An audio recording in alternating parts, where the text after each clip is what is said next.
Hi everybody, my name is Alia Garrett and I'm the Sustainability and Resilience Manager for the City of Sarasota.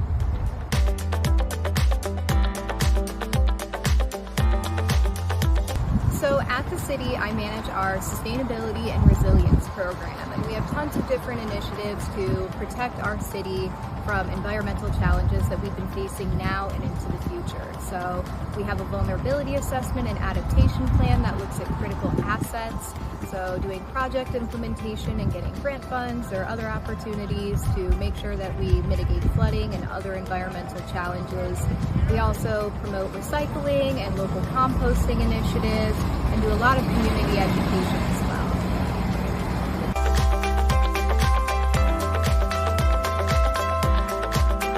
So I've been in the environmental and sustainability field for about 5 years now. I was with Sarasota County before this, and then I also got my master's degree in sustainability back in 2019.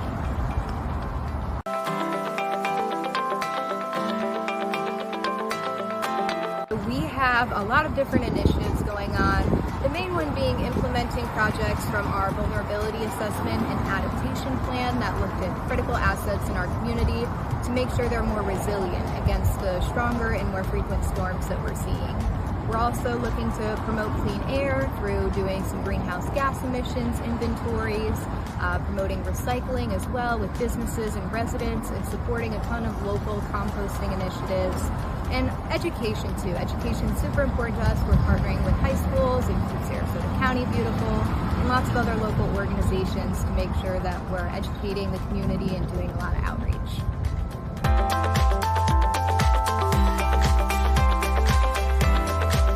So there's a ton of different ways, but I would say 3 main things that are easy to implement in your everyday life. The first one would be being more energy efficient. So anything you can do to conserve energy at home or at school or at work or wherever you spend most of your time. We use a lot of air conditioning, so setting your thermostat a little bit higher when you leave, or seems simple, but keeping off fans, electronics, and lights when you leave the room. Another thing would be recycling. Things do actually get recycled if we recycle right. So just making sure that, when in doubt, leave it out. If you don't think it can be recycled, don't throw it in the bin. But anything you can recycle, rinse, fold down, whatever you need to do, make sure to throw it in the bin. And then the third thing, sustainable transportation. If you're able to ride public transit or walk somewhere, ride a bike, definitely take advantage of those things when you can.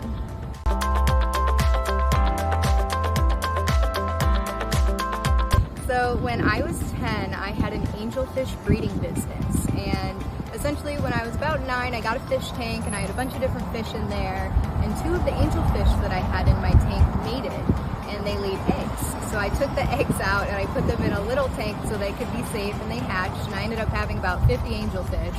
And then they started mating, and then I had hundreds of angelfish. So I started giving them away to people, but I just had so many and it spiraled, so I ended up reaching out to a local pet store, and they decided that they would start buying them from me. So for a couple years, when I was 10 to probably 15, I was breeding and hatching and selling angelfish.